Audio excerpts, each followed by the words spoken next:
नमस्कार, आप देख रहे हैं बात मुद्दे की। मैं हूं अविनाश। हाथरस की घटना को लेकर पूरे देश में उबाल है। चौतरफा सरकार घिरी हुई है। योगी सरकार पर निशाना साधा जा रहा है। खासतौर से कांग्रेस ने इस मुद्दे को लेकर व्यापक प्रदर्शन करना शुरू कर दिए पूरे देश भर में। आज प्रियंका गांधी वाड्रा और राहुल गांधी भी पीड़िता के परिवार से मिलने हाथरस के लिए रवाना हुए, लेकिन रास्ते में ही उन्हें रोक दिया गया, धक्का मुक्की हुई, उन्हें गिरफ्तार किया गया। चौतरफा माहौल बना हुआ है और सभी जगह इस घटना की निंदा हो रही है और खासतौर से विपक्ष जो है सरकार को घेरने का कोई भी मौका नहीं चूक रहा। यही है हमारा आज का विशेष, हाथरस मांगे इंसाफ। इस पर चर्चा के लिए हमारे खास मेहमान हमारे साथ जुड़ेंगे, लेकिन उसके पहले देखिए ये खास रिपोर्ट।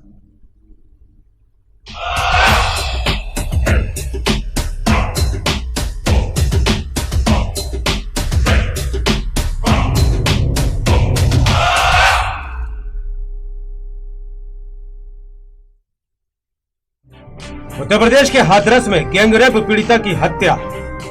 हाथरस की घटना के बाद बलरामपुर में भी दर्दगी। बलरामपुर में फिर दोहराई गई हाथरस की घटना। पहले किया युवती के साथ गैंगरेप और फिर युवती की कमर और पैर तोड़े। अस्पताल पहुंचने से पहले ही पीड़िता ने तोड़ा दम। उत्तर प्रदेश में ये क्या हो रहा है? पहले हाथरस में दरिंदगी और फिर बलरामपुर में दोहराई गई हाथरस जैसी घटना। पहले युवती के साथ किया गया गैंगरेप और फिर कर दी गई हत्या। आज उत्तर प्रदेश इन घटनाओं से उबल रहा है। विपक्षी दल सीएम योगी से इस्तीफे की मांग कर रहे हैं, यूपी को जंगल राज बता रहे हैं और सूबे में राष्ट्रपति शासन की मांग की आवाज उठाई जाने लगी है। तो योगी सरकार के मंत्री ने विपक्ष पर पलटवार किया।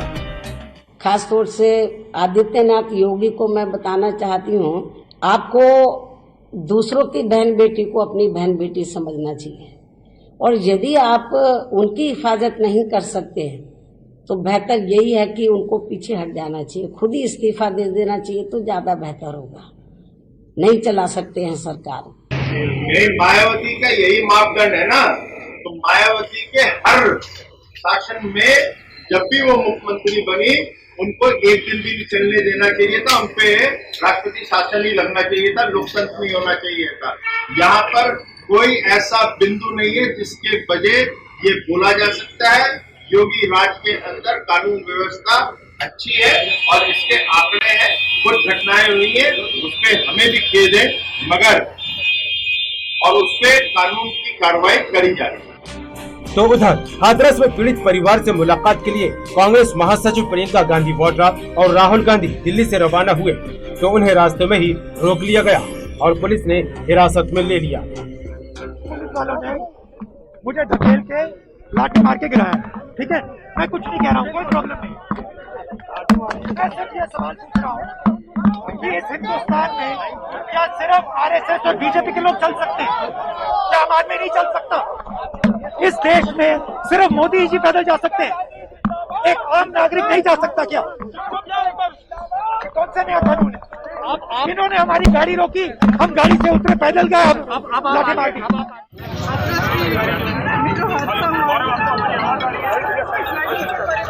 सदस्यों को न्याय मिलना चाहिए, उस लड़की को न्याय मिलना चाहिए। उधर हाथरस प्रशासन ने जिले में 31 अक्टूबर तक के लिए धारा 144 लगा दी है। हाथरस की सभी सीमाओं को सील कर दिया गया है। पीड़ित परिवार के गांव में बैरिकेड लगा दिए गए हैं। उत्तर प्रदेश में लगातार एक के बाद हो रही घटनाओं के बाद पूरा प्रदेश आक्रोश में है। कांग्रेस, सपा बसपा लगातार प्रदर्शन कर रहे हैं। योगी सरकार का विरोध किया जा रहा है। दोनों ही मामलों में आरोपियों को गिरफ्तार कर लिया गया है। लेकिन जिस तरह से प्रदेश में सियासत गर्म हो रही है, उससे कहीं न कहीं राजनीतिक दलों पर भी सवाल खड़े होते नजर आ रहे हैं। क्या वाकई में प्रदेश में कानून व्यवस्था ध्वस्त हो चुकी है या फिर मामले पर जबरदस्ती सियासत हो रही है? Visual desk.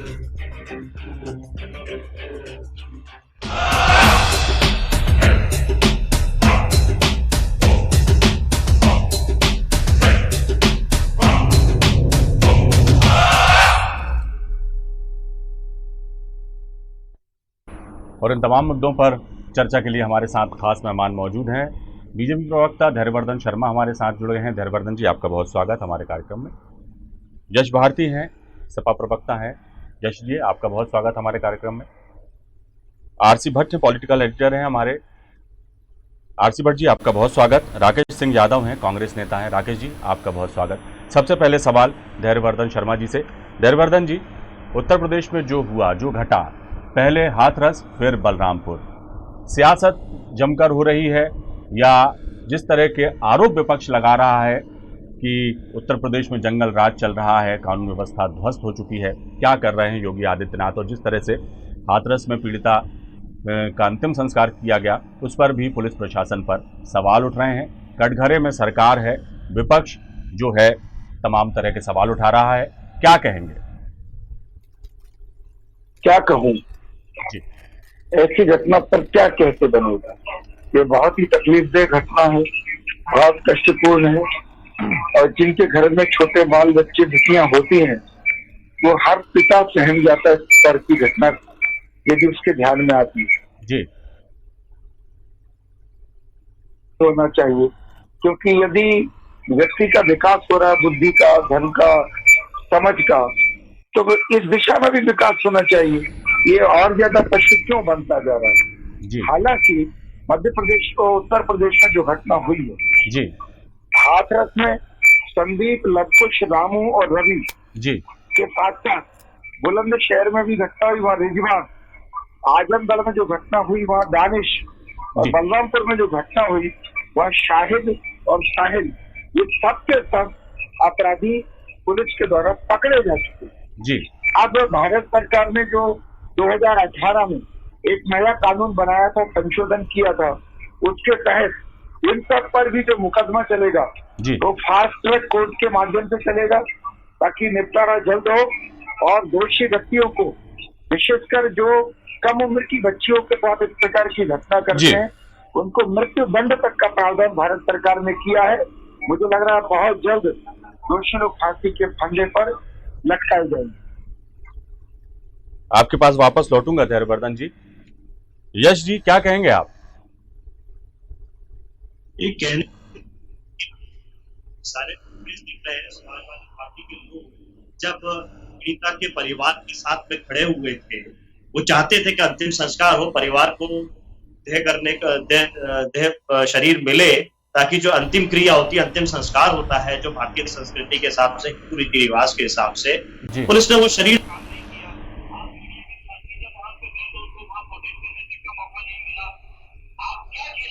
छुपा रहे हैं, छुपाना चाहते हैं। क्या कानून का राज खत्म हो चुका है उत्तर प्रदेश में? ये चीजें छुपाना चाहते हैं? क्या आपके हाथ से चीजें निकल चुकी हैं, ये चीजें छुपाना चाहते हैं? या आप किसी तरीके से आप काबिल नहीं बचे हैं, ये चीजें छुपाना चाहते हैं? क्यों विपक्ष के ऊपर हमला कर रहे हैं? आप सत्ता में हैं, आपको तो सारी चीजें पारदर्शिता के साथ में लानी चाहिए। क्यों इतना छुपा के एक अंधेरे वाला माहौल बनाने की कोशिश कर रहे हैं? आपके पास तो सारे साधन उपलब्ध हैं। जैसा कि हमारे राष्ट्रीय अध्यक्ष जी कहते हैं, डबल इंजन वाली सरकार है, केंद्र में भी भारतीय जनता पार्टी की सरकार है और राज्य में भी भारतीय जनता पार्टी की सरकार है। तो क्या आपका सहयोग मिलने में कहीं कोई इंटेलिजेंस फेलियर में कोई चीज हो रही है?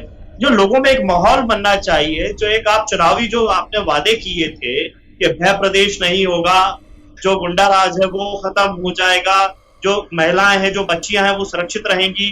2017 में मोदी जी ने भी बहुत मंच से भाषण दिए थे कि बच्चियां घबराती हैं घर से निकलने में, तो वो वातावरण अब कहाँ है?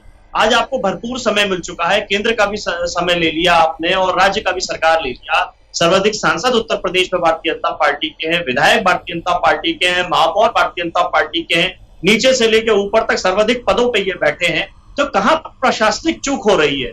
कहाँ जो ये दावे करते हैं सबसे बड़ी पार्टी होने के, तो इनके कार्यकर्ता भी मौजूद होंगे नीचे तक, या तो इनके दावे खोखले हैं या इनके वादे खोखले हैं। इनको बताना है, ये दावे खोखले हैं कि वादे खोखले। जनता तो देख रही है कि कैसे त्राहिमाम मचा हुआ है, किसी तरीके का लॉ एंड ऑर्डर बचा नहीं है।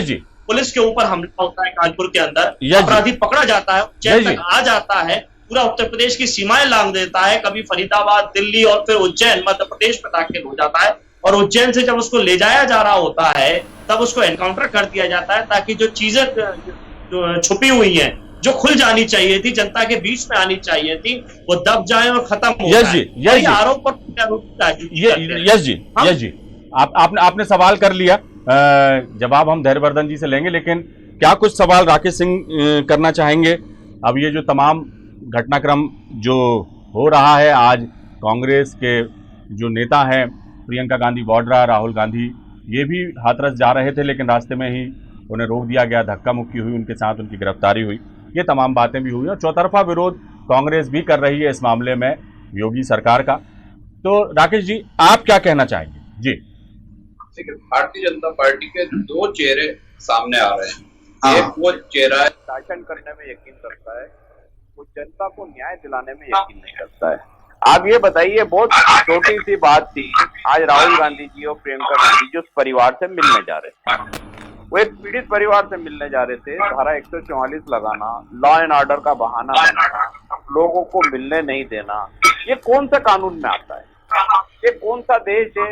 ये क्या अरब की वो कंट्री है जहां आप एक मार्शल लॉ लागू आपने कर रखा है कि जब चाहो धारा 144 का दुरुपयोग कर लो, जब चाहो 188 का दुरुपयोग कर लो। आप डर क्यों रहे? अगर उस हत्याकांड में या बलात्कार कांड में कुछ गलत नहीं है तो जनता के समझ आएगा। आप एक तरफ तो ये बोल रहे हैं आपको बहुत दुख हुआ, बहुत तकलीफ हुई, बहुत दर्द विरासत घटना है, दूसरी तरफ योगी जैसी जो जिसको आप बोलते हैं हिंदूवादी धार्मिक अनुष्ठान वाली सरकार है, वो रात में 2 बजे एक बच्चे की लाश को जला देती है।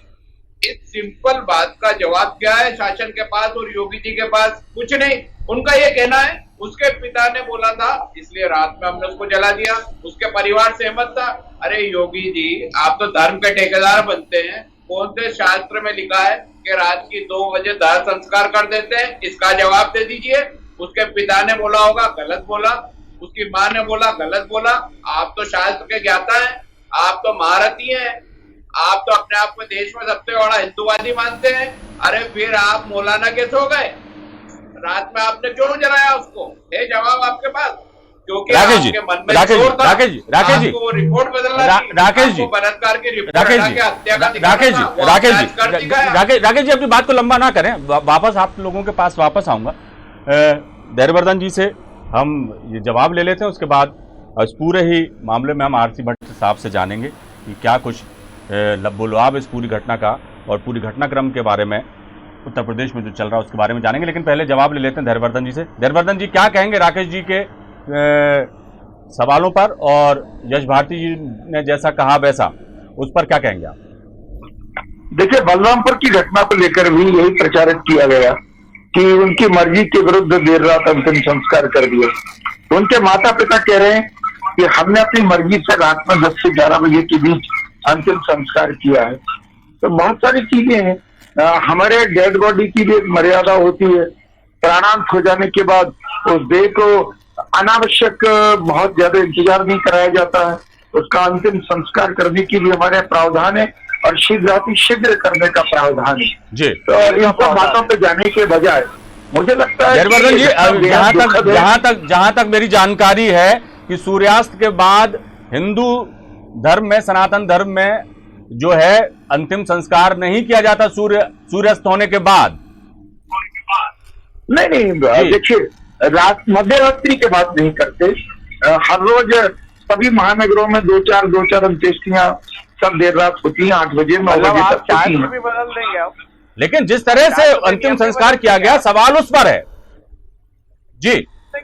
बताया गया उनकी मां को भी उसका चेहरा नहीं देखने दिया पुलिस वालों ने। पुलिस प्रशासन का जो चेहरा इस वक्त सामने आया है इस पूरे मामले में, उस पर भी सवाल उठ रहे हैं, सिर्फ सरकार पर ही नहीं। धैर्यवर्धन जी, क्या कहेंगे? देखिए, मेरी बात सुनिए, जब आप केवल कोई ना कोई खोट और कमी निकालने पर उतारू हो जाएंगे, राजनीतिक दलों की बात कर रहा हूं मैं, तो कोई ना कोई कमी तो आप निकाल ही लेंगे। बहरहाल मुद्दा इतना सा है कि ये जो तकलीफदेह घटना हो रही है, जो नर पिशाच बने जा रहे हैं, जो कम उम्र के बच्चे या अन्य लोग अपनी भावनाओं को नियंत्रण में नहीं रखकर किसी की बहन बेटी पर हमला कर देते हैं, उसके प्राण ले लेते हैं, ये घटना रुकनी चाहिए। पर ये भारत है, यहाँ तालिबानी सजा तो दी नहीं जा सकती कि घटना हुई और पुलिस गोली मार दे या उसके घर वाले गोली मार दे। सब कुछ विधि सम्मत होता है। सरकार ने उसका प्रावधान किया है, जल्दी से जल्दी गिरफ्तार कर लिया, फास्ट ट्रैक कोर्ट में उनका मुकदमा चलाएंगे। और ये जो उसकी विवत्सता के अनुसार मुझे पूरा लग रहा है कि उनकी उम्र लगभग पूरी हो चुकी है, वो सब फांसी के फंदे पर लटकेंगे। और यही सरकार के हाथ में होता है कि मैसेज दिया जाए कि जो इस प्रकार की हरकतें करेंगे उनको जीवन लीला खुद भी समाप्त करनी होगी। जी क्या तो गाड़ियां उलट जी भट्ट साहब पूरा घटनाक्रम आप देख रहे हैं उत्तर प्रदेश में जो चल रहा है, सियासी बवाल मचा हुआ है इस पूरे मुद्दे को लेकर। हाथरस की घटना को लेकर लोग जो है बिल्कुल स्तब्ध थे ही कि बलरामपुर में इस तरह का एक वाकया हो जाता है, एक घटना हो जाती है। जहां इसको क्या कहेंगे, क्या कहा जाए, क्या समझा जाए? मायावती जो है उन्होंने भी निशाना साधा है और सबके निशाने पर इस वक्त सरकार है, क्या कहेंगे? आरसी भट्ट साहब, आपको मेरी आवाज आ रही है?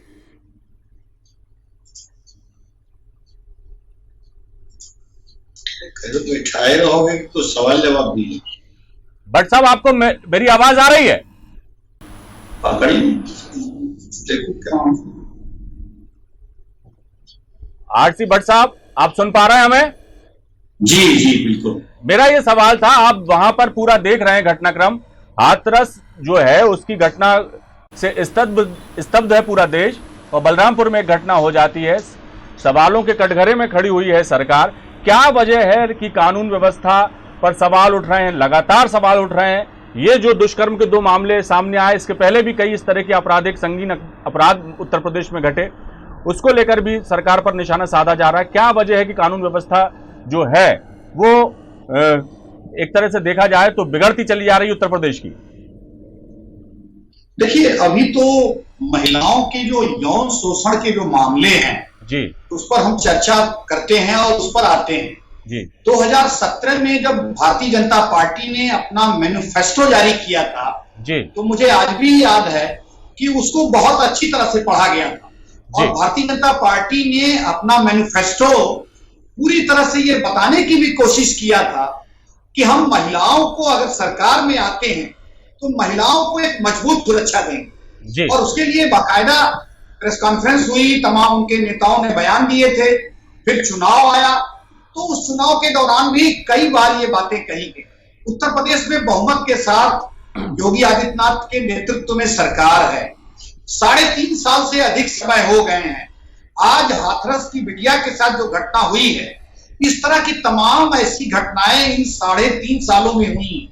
सरकार ने यह दावा किया कि एंटी रोमियो स्क्वाड बना दिया गया है, उसके साथ कुछ बंचरों को गिरफ्तार करके तमाम जनपदों में खानापूर्ति कर ली गई, लेकिन उसके बाद कहीं इस विषय पर सरकार द्वारा काम नहीं किया गया कि जो ग्राम स्तर पर, थाने स्तर पर जो इस तरह के मंचले हैं, स्मैकिए हैं या इस तरह से जो है जो छेड़छाड़ करते हैं, जिनके मन में इस तरह की भावना रहती है कि वो महिलाओं के प्रति अपराध करें, उन पर नजर नहीं बनाई गई। और कहीं ना कहीं उसका ये फेलियर है कि उत्तर प्रदेश में जिस तरह से महिलाओं के यौन शोषण के अपराध बढ़े हैं, वो निश्चित रूप से बहुत ही सरकार को कटघरे में घेरने वाले हैं। भट्ट साहब, एक बात और जी, विपक्ष इस तमाम घटनाओं को लेकर लामबंद है जी, क्योंकि उत्तर प्रदेश में 2022 में चुनाव होने हैं जी। उनको लगता है कि अगर हम कानून व्यवस्था, खासतौर पर महिलाओं के यौन शोषण के मामलों पर अगर हम चर्चा करते हैं तो जनभावनाएं निश्चित रूप से उनके विपरीत हो सकती हैं। ये भी लेकर कहीं न कहीं विपक्ष एक राजनीति के रूप में वो कार्य कर रहा है।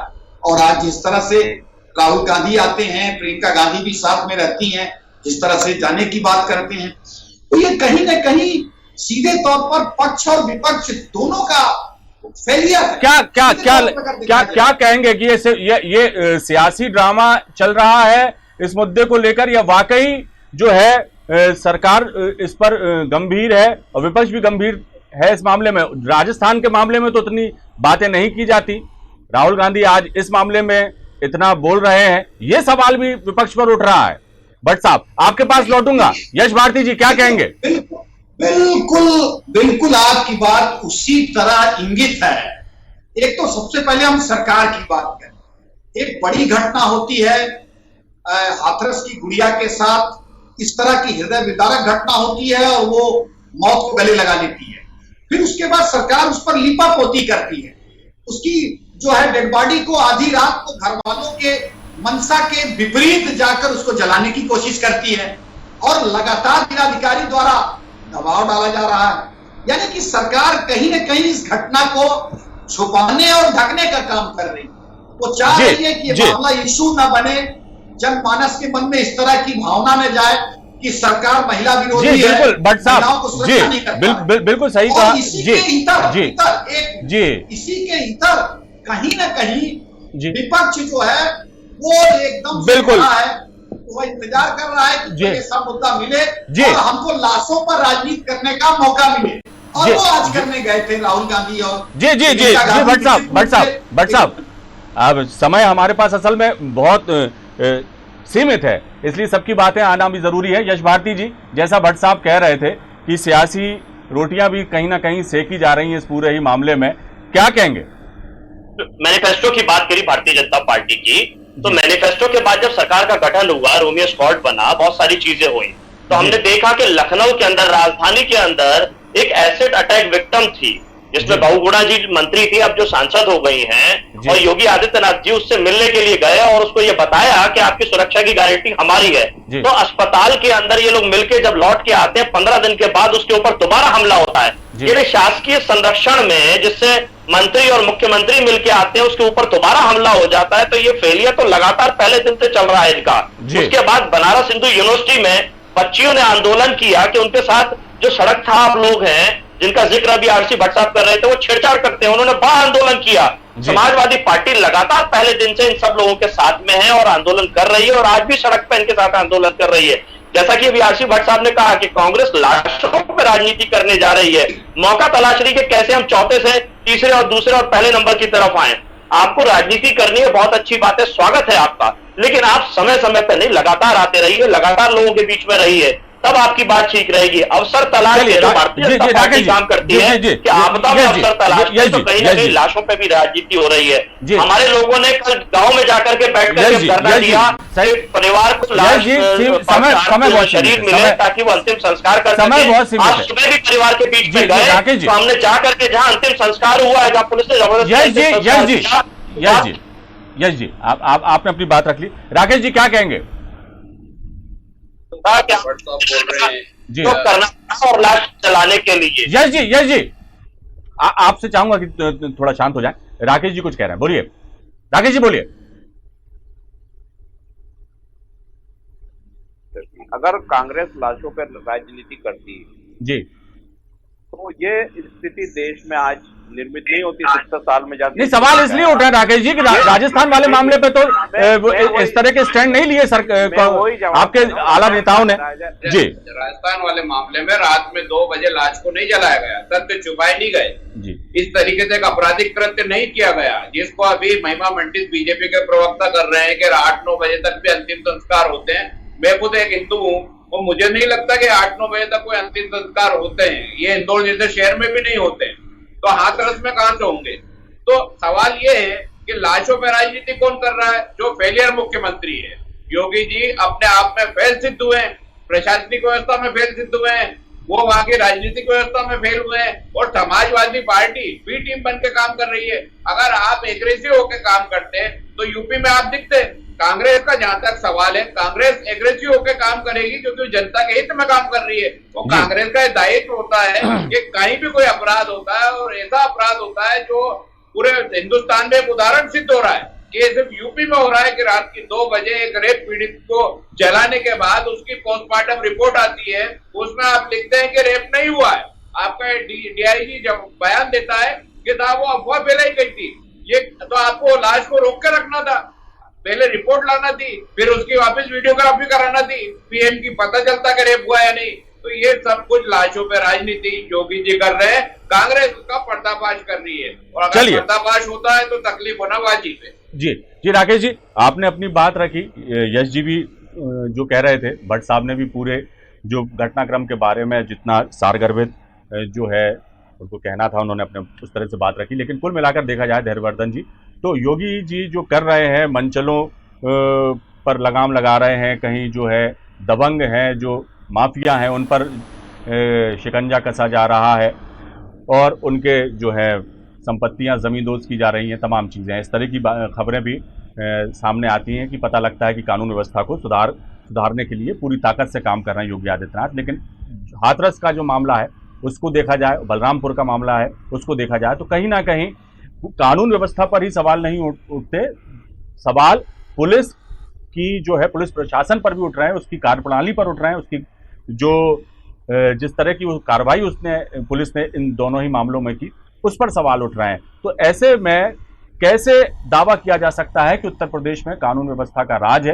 कानून व्यवस्था दुरुस्त है और जो भी अपराध है उसको जो है रोकने की दिशा में या अपराध को कम करने की दिशा में सरकार पूरी प्रण प्राण से काम कर रही है। जी, अंतिम प्रतिक्रिया लेना चाहूंगा देववर्धन जी, आप संक्षेप में थोड़ा सा बताएं। लड़की छेड़ने वाले मजनू और शोधों की सैकड़ों की तादाद में उनकी कुटाई पिटाई हुई, जूते दिए गए और पुलिस के द्वारा उनको ठीक भी किया गया। एक प्रयास किया गया था कि संदेश जाए और संदेश गया भी, पर कुछ लोग बिल्कुल यदि आत्महत्या पर उतारू हैं कि वो तो लड़कियों को देखते ही पागलों की तरह, हबशियों की तरह टूट पड़ेंगे, भले ही उनको फांसी पर चढ़ना पड़े। तो ऐसों का इलाज केवल फांसी का फंदा है और सरकार उसमें कोई कसर नहीं छोड़ेगी। क्या लगता है धर्मेंद्र जी, क्या लगता है आपको धर्मेंद्र जी? एक सवाल इसी बात से जुड़ा हुआ है, वो बात मैं कर लूं, उसके बाद अपना संक्षिप्त जवाब दे दीजिएगा। क्या लगता है कि इतनी संगीन घटना के बाद, इतनी संगीन वारदात के बाद, 2 घटनाएं लगातार जो उत्तर प्रदेश में हुई हैं, उसको देखते हुए क्या लगता है कि योगी आदित्यनाथ जो हैं वो क्या कुछ कदम उठाएंगे? इस तरह के अपराध अब उत्तर प्रदेश में नहीं होंगे या अपराधियों पर लगाम किस तरह से अब सख्ती से लगाई जाएगी? अब एक नई रणनीति के तहत योगी आदित्यनाथ काम करेंगे या 25-25 लाख रुपए के बिंडल अभी और बना के उन्हें रखना होगा, ये काम वो करेंगे? जी, अनुराग जी, किसी भी सभ्य और लोकतंत्रात्मक प्रणाली वाले देश में कठोरतम दंड होता है मृत्यु दंड। उसका प्रावधान भी सरकार ने कर दिया है जी। बाकी तो समाजशास्त्री और अन्य जानकार लोग बताएंगे कि ऐसी घटनाएं आखिर क्यों फिर भी आ रही है। पर मैं तो इतना ही बोलूंगा कि भारतीय जनता पार्टी की सरकार ने बलरामपुर में शाहिद और साहिल खान को, आजमगढ़ में दानिश खान को, बुलंदशहर में रुजवान को और हाथरस में संदीप, लवकुश, रामो और रवि को गिरफ्तार करके जेल में डाल दिया है। उन पर प्रकरण की जांच होगी, फास्ट ट्रैक कोर्ट में मुकदमा चलेगा और जो दोषी हैं उनको कठोरतम सजा देने के लिए सरकार कार्रवाई करेगी। चलिए धर्मेंद्र जी, बिल्कुल सही बात है, होना भी यही चाहिए कि जल्द से जल्द उन दरिंदों को, उन हैवानों को उनके किए की सजा मिले और सजा भी ऐसी दी जाए। अब मौत से ज्यादा क्या सजा हो सकती है, ये तो खैर न्यायालय पर डिपेंड करता है कि वो क्या कुछ इस मामले में संज्ञान लेकर और तथ्यों की जांच के बाद जो सजा देता है। न्यायपालिका के बारे में कुछ कहना तो ठीक नहीं है, लेकिन खौफ ज़दा रहे अपराधी उत्तर प्रदेश में, इस दिशा में काम किया जाना बहुत ज़रूरी है। नहीं तो इस तरह के जितने भी वाक़ये होते रहेंगे, अपराध घटते रहेंगे, तो पुरानी चीज़ों को भी उठाकर जो है देखा जाएगा और पूरी कार्यप्रणाली पर ही सवाल सरकार पर लगेंगे। कोशिश की जाना चाहिए सरकार को कि इस तरह के हादसे अब दोबारा ना हो, अपराधियों पर लगाम हो और वर्दी का खौफ कायम हो उत्तर प्रदेश में। यही हम उम्मीद भी करते हैं और ऐसा होना भी चाहिए। बहुत बहुत शुक्रिया धैर्यवर्धन जी, हमसे चर्चा में हिस्सा लेने के लिए। आरसी भट्ट साहब, आपका बहुत शुक्रिया।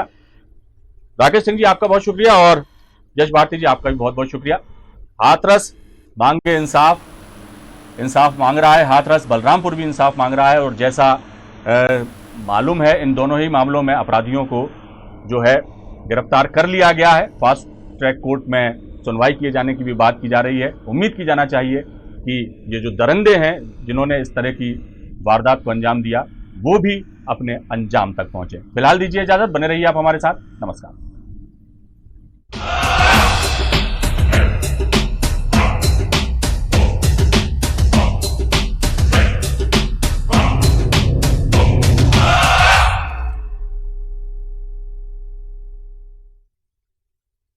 इस कार्यक्रम के प्रायोजक थे Rabindranath Tagore university, join the 100% digitally enabled, future ready university।